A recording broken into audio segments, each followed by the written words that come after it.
मित्रों नमस्कार। लक्ष्य जीएस क्रैकर में आप सभी लोगों का पुनः स्वागत है। जैसा कि मैं एक कड़ी चला रहा हूं जिसमें कि आने वाला जो आरओ एग्जाम है उससे रिलेटेड कुछ इन्फॉर्मेशन, कुछ जानकारी, कुछ प्लान्स मैं आपको लगातार बता रहा हूं। और एक चीज़ ध्यान रखिएगा कि आप लोग मेरा वीडियो देख रहे हैं, सिर्फ देखने से काम नहीं चलेगा। देखिए और अगर बात मेरी समझ में आती है, अच्छी लगती है तो उसको करिए भी अपने लाइफ में, अपने जीवन में, अपने कैरियर में, अपनी परीक्षा के लिए उसको अपने नित्य जो दिनचर्या है उसमें लीजिए भी, तभी उसका फायदा मिलेगा। और अगर नहीं लेंगे तो फायदा नहीं है, कोई मतलब नहीं है फिर वीडियो देखने का, ठीक ना। आज हम लोग एक बहुत ज्वलंत मुद्दे पर चर्चा करेंगे क्योंकि लगातार मेरे पास में आप लोगों के मैसेज आ रहे हैं। और हाँ, एक चीज और, अगर मेरे वीडियो पसंद आ रहे हैं तो लाइक, सब्सक्राइब और शेयर जरूर करिएगा, क्योंकि और भी ढेर सारे मित्र हैं, उनको भी इस चीज़ की जानकारी हो, इस चीज़ का फायदा हो, ठीक है ना। और अगर आपको मेरे से कभी भी कोई ज़रूरत है, आपको लगता है कि हाँ मैं जो बता रहा हूँ इनको आपको चाहिए भी और आप इस तरह से मेहनत करने को तैयार भी हैं, तो मेरा नंबर इसी चैनल पे आपको मिल जाएगा और वहाँ से आप व्हाट्सएप करिएगा या कॉल करिएगा तो बात भी हो जाएगी। और हम वो पूरी सुविधाएं, वो पूरी जानकारी, वो पूरा प्रोसेस समझाने की कोशिश करेंगे डिटेल में कि अगर आप आरओ का या पीसीएस का लक्ष्य बनाए हुए हैं और प्रॉपर मेहनत कर रहे हैं तो वो पूरा भी हो जाए। मैंने आपको बताया था कि 3 बातें होती हैं जिन्हें सबसे ज़्यादा महत्वपूर्ण होता है, जिन्हें आपको ध्यान रखना है और आप अगर उस तरह से मेहनत करते हैं तो आपको सफलता मिल जाएगी। उसमें मैंने एक चीज़ तो बता दी थी कि क्या पढ़ना है। अब मैं आपको बता रहा हूँ कैसे पढ़ना है। अगर आपने मेरे बताए हुए रास्ते के अनुसार आप अनुभव करिए, मैं ये नहीं कह रहा हूं कि मेरी बातें पूरी मानिए। अगर आपको लगता है कि नहीं, जो मैं बात बता रहा हूं हकीकत में आप वो सही है और उस तरह से अगर करेंगे तो ज़्यादा फायदा मिलेगा और वो चीज़ें ज़्यादा देर तक रहती हैं, याद रहती हैं और एग्जाम तक हम उसको बहुत अच्छी तरह से कर पाएंगे, उसको अपनाइए, फिर टेस्ट पेपर हल करिए। मैं गारंटी दे रहा हूं आपको कि अगर आपने प्रॉपर अपना लिया तो फिर आप भीड़ में सबसे आगे निकल जाएंगे। और एक चीज़ ध्यान रखना, भीड़ बहुत है, बहुत से लोग हैं जिनको तैयारी करना है, बहुत से लोग ऐसे हैं जो कि लगातार प्रयास भी कर रहे हैं और सारे लोगों को एक नौकरी चाहिए, सारे लोगों को। लेकिन 5 लाख में आप 500 लोगों में आपका सिलेक्शन कैसे होगा, उसके लिए आपको यूनिक करना पड़ेगा। कुछ तरीके ऐसे अपनाने पड़ेंगे, जैसे सब पढ़ रहे हैं वैसे नहीं, कुछ अलग तरीके से आपको पढ़ना पड़ेगा। और आज मैं उसी पे चर्चा करूंगा कि किस तरह से आपको सफलता मिलेगी और किस तरह से पढ़ा हुआ भूलेगा नहीं, और नहीं भूलेगा, परीक्षा तक बना रहे, उसके बाद में भूल जाए चलेगा, ठीक है। परीक्षा के बाद भूल जाए चलेगा, लेकिन परीक्षा तक नहीं भूलना चाहिए। कैसे नहीं भूलेगा, क्या ट्रिक्स अपनानी है, किस तरह से पढ़ना है, किस तरह से अपने नोट्स बनाने हैं, आज मैं इसी पे चर्चा करूंगा और मैं कंफ्यूजन भी क्रिएट करूंगा, ठीक ना। और आज मैं सिर्फ एक सब्जेक्ट पे चर्चा करूंगा, एक टॉपिक को लेकर के आऊंगा और फिर बताऊंगा कि देखिए इसमें गलतियां होती हैं आपसे कि नहीं होती हैं। अगर गलतियां होती हैं तो इनको कैसे सुधारेंगे, क्या आपने सोच रखा हुआ है, ठीक है ना। तो ये ध्यान रखिएगा, सफलता के लिए मैंने ये कुछ कोड आपके लिए रखा हुआ है कि कभी आपको हार नहीं मानना है और सफलता, अगर धैर्य से आप मेहनत करते हैं तो सफल जरूर होंगे, ठीक है ना। उसके बाद में भी आपको मैंने एक ही दिया था, एक आपका एम्बिशन है, आपकी एक जो है एक सोच है, एक आपका सपना है, उसको पूरा करेंगे। और पूरा करने के लिए आपको लगातार जी तोड़ मेहनत करनी पड़ेगी। समस्याएं 3 प्रकार से आती हैं, 2 प्रकार से मैंने यहाँ लिखा है। आपका एक सवाल, अगर आप लगातार, जाहिर बात है सभी लोगों के पास में है, क्या आपको कोई प्रॉब्लम है, आप या तो यस कहेंगे या तो नो कहेंगे, ठीक ना। अगर नो कहते हैं कोई प्रॉब्लम नहीं है तब भी बहुत अच्छी बात है, तो फिर चिंता ही क्या है, कोई प्रॉब्लम नहीं है। अगर आपको प्रॉब्लम है तो आप बताएंगे कि साहब मुझे नौकरी नहीं है, नौकरी करना है। अगर नौकरी करना है तो पढ़ना पड़ेगा, पढ़ना पड़ेगा। तो फिर क्या, अगर आपको कोई प्रॉब्लम है आप बोलेंगे हाँ, अगर हाँ क्या है तो आप उस प्रॉब्लम्स का हल निकाल सकते हैं, कोशिश करेंगे। और कोशिश करेंगे तो उसमें भी आपको विचार करना है कि क्या कोशिश करेंगे, क्या आप हल निकाल सकते हैं। समस्या भी आपके अंदर है और समाधान भी आपके अंदर ही है। आज हम लोग इसी मुद्दे पे चर्चा करेंगे और देखेंगे कि आज जो हमारा तीसरा पॉइंट है इस पे हम लोग विधिवत चर्चा करेंगे और देखेंगे कि यहां से आपको कितना जो है फायदा होता है और कितनी चीजें आपको मिलती हैं, ठीक है ना। और यह है कैसे पढ़ना है। आज हमारा जो बिंदु है वो तीसरा पॉइंट है कि हमको कैसे पढ़ना है, ठीक है ना। इसी पे अब हम लोग आज चर्चा करेंगे कि कैसे पढ़ना है। मैं बताऊं मित्रों, देखिए सारे लोग तैयारी कर रहे हैं, बहुत सी भीड़ है। इस भीड़ में आपको अपने आप को साबित करना है और उसके लिए ये ध्यान रखना, बहुत ज्यादा सबसे अलग और यूनिक तरीके से, ठीक ना, टेक्नोलॉजी का प्रयोग करते हुए आपको मेहनत करनी है, तभी आपको सफलता मिलेगी। अन्यथा भीड़ में भीड़ जैसे ही रहेंगे। भीड़ से अलग दिखने के लिए आपको मेहनत तो करनी पड़ेगी, ठीक है ना। तो चलिए आज हम लोग देखेंगे हिंदी में, पहले हम आज पॉइंट चर्चा करेंगे हिंदी की ही, कि हिंदी में आपको 60 में 60 नंबर कैसे मिलेगा, ठीक है ना। 60 में 60 नंबर अगर लाना है तो वो कैसे मिलेगा, उसकी हम चर्चा करेंगे और देखेंगे कि कौन कौन सी प्रॉब्लम्स आती हैं, ठीक ना। तो आप ध्यान रखिएगा, जब भी आप कोई भी चैप्टर पढ़ते हैं, जब भी कोई चैप्टर पढ़ते हैं, तो एक चीज ध्यान रखना है कि आप खुद पढ़ें और खुद आप इतनी तेज पढ़ें कि आपके कानों में वो आवाज जाए। जो गलतियां होती है, जैसे ढेर सारे मित्र हमारे आंसर राइटिंग करते हैं, ढेर सारे ऐसे मित्र हैं जो निबंध लेखन करते हैं, लेकिन लिखते तो हैं और मेहनत भी करते हैं। कभी कभी आपने देखा होगा कि बचपन में जब आप बहुत छोटी क्लास में होते हैं तो लिख करके देते हैं, जल्दी लिखो निकलो, क्या कि लिखो और निकलो। अब उसमें क्या लिखा है, एग्जामिनर पढ़ेगा तो नंबर देगा कि नहीं देगा वो बाद में देखा जाएगा। लेकिन यहाँ पे ऐसा नहीं होता है। अगर पढ़ो और निकलो या लिखो और निकलो वाली कहानी रहेगी तो वो भी एग्जामिनर सोचेगा आओ और जाओ, ठीक ना, सिलेक्शन नहीं देगा। तो आपको ये ध्यान रखना है कि जो हम पढ़ रहे हैं वो हमें याद हो रहा है कि नहीं। अगर हम पढ़ रहे हैं याद नहीं हो रहा तो पढ़ने का कोई मतलब नहीं है। अगर आपने 10 पेज पढ़ा, 10 पेज में सिर्फ 2 ही पेज याद हुआ तो फिर 10 घंटे देने का कोई मतलब नहीं है।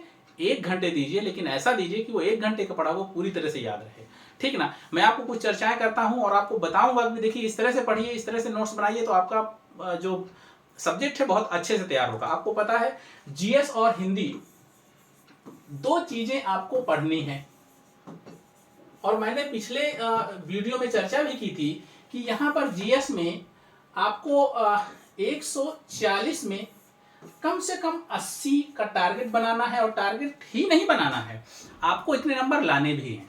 और हिंदी का जो पेपर होता है वो 60 नंबर का होता है, और साथ में मैंने बताया था कि 58 नंबर तक भी आते हैं, और अगर आपने बहुत अच्छी मेहनत कर दी तो 60 भी हो जाते हैं, कुछ मित्रों के 60 भी हो जाते हैं। अब उसके लिए कुछ चीजें आपको ध्यान रखनी है। जैसे आप कोई भी सब्जेक्ट पढ़ते हैं, आपको पता है 6 चैप्टर हैं, विलोम शब्द हैं, तत्सम तद्भव हैं, जो है पर्यायवाची है, अनेक शब्दों के लिए एक शब्द है, अशुद्धियां हैं, विशेष विशेषण है, ठीक है। अब अगर कोई चैप्टर आप पढ़ते हैं तो पढ़ने के बाद ये देखना है, मान लीजिए 4 बुकें आपके पास में हैं, क्योंकि बुक कलेक्ट करने में, नोट्स लेने में आप लोग पीछे नहीं रहते हैं, सारे मटेरियल्स हो जाते हैं, लेकिन इतना मटेरियल होने के बाद भी आपका एग्जाम नहीं निकलता है, उसके बाद भी क्वेश्चन गलत हो जाते हैं। उस पर आपको ध्यान देना है कि आखिर ऐसा क्यों होता है। ऐसा इसलिए होता है क्योंकि आपने पढ़ते समय आपने ये नहीं देखा है तो कितनी चीजें हमको पढ़नी है और कैसे पढ़नी है। आपने मान लीजिए, मैं आपको एक उदाहरण दे रहा हूं, मान लीजिए आपने हिंदी पढ़ी, हिंदी में एक चैप्टर है अशुद्धियों का, ठीक ना, वर्तनी का एक चैप्टर है, और उसको आपने पढ़ा। पढ़ने के बाद में क्या हुआ कि आप पढ़े और आगे बढ़ गए। अब पढ़ेंगे आगे बढ़ जाएंगे, याद तो नहीं होगा। आप क्या करते हैं, 4-4 घंटे, 5-5 घंटे, 10-10 घंटे लोग पढ़ते हैं, और जो मित्र 10 घंटे पढ़ते हैं उनसे मैं ये जरूर कहूंगा कि पढ़ने के बाद मूल्यांकन जरूर करेंगे कितना याद हुआ। आपको कुछ नहीं करना है, जब पहली बार आप पढ़ें तो पढ़ें, और पढ़ने के बाद में ये देखें कि कौन सा मेरा क्वेश्चन सही है और कौन सा गलत है। मैं भी यहीं पर आपको कुछ ऐसे क्वेश्चन लिख रहा हूं और आपने पक्का उसको पढ़ा हुआ है, उसको हरदम आप लिखे हुए हैं, लेकिन फिर भी आप कंफ्यूज होंगे, फिर भी आपका गलत होगा। इसको जरा देखना है और इसी को आपको सॉल्व करना है कि ये गलती दोबारा ना हो। जैसे मैंने कहा, एक शब्द आता है वर्तनी में, अंतर्ध्यान, ठीक ना। क्या होता है, अंतर्ध्यान, ठीक ना। और जाहिर बात है ऐसे लिखते भी होंगे कुछ मित्र इसको ऐसे लिखते होंगे, अंतर्धान लिखते होंगे, ठीक ना। अब मैं अगर सिर्फ यही 2 आंसर आपके सामने रखूं कि पूछूं कि इसमें सही क्या है, तो आप सारे लोग लगाएंगे कि अंतर्ध्यान होता है और सर इसका ये सही होगा। नहीं, ये सही नहीं होगा। अब आपको जिस तरह से सही पढ़ना है उसी तरह से उसको याद करना है। इसका ये वाला आंसर गलत है और अंतर्धान होता है, ठीक ना, ये शुद्ध है। और इस शुद्ध शब्द को आपको अपने नोटबुक में नोट कर लेना है। आपकी एक स्वयं की नोट होनी चाहिए, 4 बुकें आप लाइए और पढ़ने के बाद एक अपना स्वयं का सेल्फ नोट बनाइए। सेल्फ नोट्स बनाने के बाद फिर उसको आप जो है याद करिए। कम से कम आधी चीजें आपकी ऐसी हो जाएंगी जिनमें टाइम देते हैं वो बच जाएगा। और जब एक बार आप लिख लेंगे, कोई भी चीज लिख के याद करेंगे तो बहुत अच्छे से आपको पता है कि वो याद हो जाती है, ठीक ना। कई बार आपने देखा होगा तो ये आप लिखते भी होंगे और गलत कर जाते होंगे। अंग्रेजी बहुत अच्छे से आप लोग जानते हैं, अंग्रेजी बार बार आपके एग्जाम में पूछा जाता है, लेकिन याद क्यों नहीं होता है, ये शब्द क्यों भूल जाते हैं। भूलने का सिर्फ और सिर्फ एक मकसद है, क्योंकि आपने प्रैक्टिस नहीं की, आपने लिखा नहीं है। देखिए मैं आपको बताऊं, याद करने का तरीका एक और भी होता है कि आपने पढ़ा और इतनी तेज पढ़िए कि आपकी आवाज आपके कानों तक जाए। आपका मन विचलित नहीं होगा, आपका मन ध्यान से सुनेगा भी, ठीक ना। दिमाग पढ़ रहा है और कान सुन रहे हैं, दो क्रियाएं हो रही हैं, और इससे आज आपका दिमाग भटकेगा नहीं और सिर्फ 1 से 1.5 घंटे तक कंसंट्रेशन रहेगा, और 1 से 1.5 घंटे में बहुत सी चीजें आपको याद हो जाएंगी। जैसे आपने अंग्रेजी आपने लिखी, अंग्रेजी, जाहिर सी बात है सारे लोग लिखते हैं, हर बुकों में मिलता है, तो यही सही होगा, ठीक है ना, यही मानते होंगे सारे लोग। लेकिन अगर हिंदी में आएंगे तो ये अंग्रेजी इसको गलत माना जाता है, अगर अशुद्धियों में आता है तो 1 नंबर आपका कट जाएगा। आपको पता भी है कि हाँ हमने पढ़ा है, लेकिन एग्जैक्ट होता क्या है ये याद नहीं हो रहा है। इसलिए याद नहीं हो रहा क्योंकि आपने लिख के प्रैक्टिस नहीं की है, आपने नोट में इसको नोट नहीं किया है। और जब एक बुक पढ़ेंगे उससे कम से कम 100 शब्द मिलेंगे, फिर दूसरी बुक मिलेंगे उसमें कम मिलेंगे, क्योंकि पहली बुक में काफी कुछ मिल चुका होगा। तो इसलिए 4 बुक पढ़ करके आपका एक यूनिक नोट्स तैयार हो जाएगा, और उसी नोट्स को हर एक एग्जाम में अप्लाई करिए, पढ़ के जाइए, रिजल्ट देखिएगा आता है कि नहीं आता है। अब इसको अगर करेंगे तो यहां पर आपका जो सही वाला अंग्रेजी कैसे लिखेंगे, सही वाला अंग्रेजी ये होता है। मेरी बात से हो सकता है कुछ मित्र सहमत ना हो, जो सहमत नहीं है वो भी सहमत हो जाए, क्योंकि अगर एग्जाम आरओ का देना है, अशुद्धियां आती हैं, तो इस तरह से ही लिखेंगे और इसे ही सही मानेंगे, नहीं तो 1 नंबर कट जाएगा। इसके बाद में केंद्रीकरण, खूब लोग बोलते हैं केंद्रीकरण केंद्रीकरण। अब देखिए केंद्रीकरण सारे लोग यही लिखते हैं, लेकिन उसके बावजूद भी ये गलत है। क्या? इसका जो शुद्ध है, विशुद्ध रूप है वो है, सॉरी यहां पर केंद्री है, ठीक है ना, केंद्री नहीं है, इसको केंद्री कर लीजिएगा। इसका जो शुद्ध रूप है केंद्रीकरण होता है, केंद्रीकरण नहीं होता है।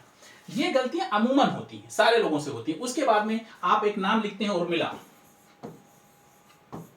मुझे लगता है यही आपकी वर्तनी होगी, लेकिन ये गलत है, इसका सही रूप है उर्मिला, ठीक है ना। ढेर सारे लोग हमसे इसके पहले पढ़ चुके हैं, ऑफलाइन में भी वैसे भी, और हमारी आदत सिर्फ इतनी है कि हम जो तरीका यहाँ आपको बता रहे हैं और आपको मुझे पता है फॉलो नहीं होना है, कुछ लोग फॉलो करेंगे सफल हो जाएंगे, और जो कुछ लोग हैं उनके लिए मेरा वीडियो ज़्यादा महत्वपूर्ण है, और जो नहीं फॉलो करेंगे वो आज नहीं तो कल हो सकता है मेरी बातें समझ में आए और फिर वो अपने जो है ट्रैक पे आएंगे और फिर उनको सफलता मिलेगी। तो इस तरह के शब्द आपको आपके गलत होंगे, और क्यों गलत होंगे?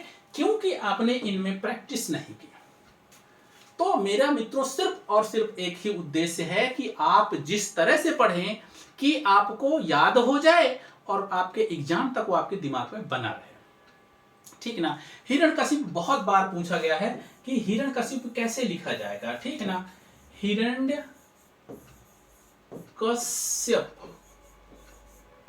यही लिखते हैं हिरण्यकश्यप, लेकिन ये रूप इसका गलत है।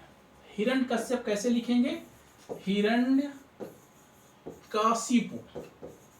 अब देखिए, अब ये एक बार आपने देख लिया, समझ लिया, आपसे गलती हो गई, तो ये होना चाहिए कि अगर एक बार गलती होगी तो दोबारा उसको सुधार लें, गलती ना हो, ठीक है ना। तो ये कब सुधरेगा? सुधरेगा तब जब आप खुद पढ़ें और खुद एक अपने शॉर्ट नोट्स तैयार करें। आपको ढेर सारे मित्रों को ये शिकायत होगी कि सर इतना तो टाइम ही नहीं है, और ये करेंगे तो बहुत टाइम हो जाएगा। भाई मेरे 100 शब्द आपको लिखने हैं।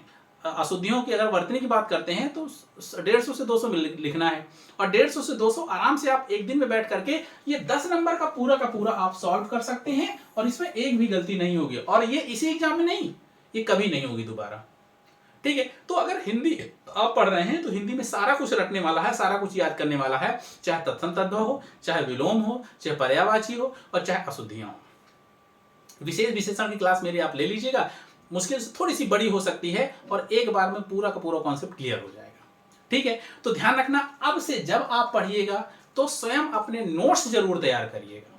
अपने हैंड रिटन नोट्स रहेंगे तो उसमें शॉर्ट फॉर्म में लिखेंगे, और वो रिवीजन के लिए रामबाण होता है। सारे लोग यही करते हैं, सफलता वाले, जो जिनको सफलता मिलती है। हो सकता है कुछ लोग बताते हैं, कुछ लोग नहीं बताते हैं, अरे मोटी मोटी पढ़िए, पढ़ लो, लक्ष्मीकांत पढ़ लो, ये ढेर सारे कहानी होती है, ढेर सारे लोग बताते हैं, लेकिन अगर उनको याद करने दो तो इतनी पतली बुक उठाते हैं और उसी को 4 बार पढ़ के याद कर लेते हैं। और जब वहां जाएंगे तो सिलेक्शन तो आपको पता ही है ना, 130 में सिलेक्शन हो जाना है, 70 क्वेश्चन अगर नहीं करें तो कोई फर्क नहीं पड़ता है, ठीक है मित्रों। तो ध्यान रखना, अब से जब आप पढ़ेंगे तो पढ़ने के पहले आपकी कॉपी होनी चाहिए, अपना पेन होना चाहिए, और जो चीज वहां से नहीं आ रही, जो कठिन लग रही, जो गलत कर रहे हैं आप, उसको अपने में नोट कर लेना है।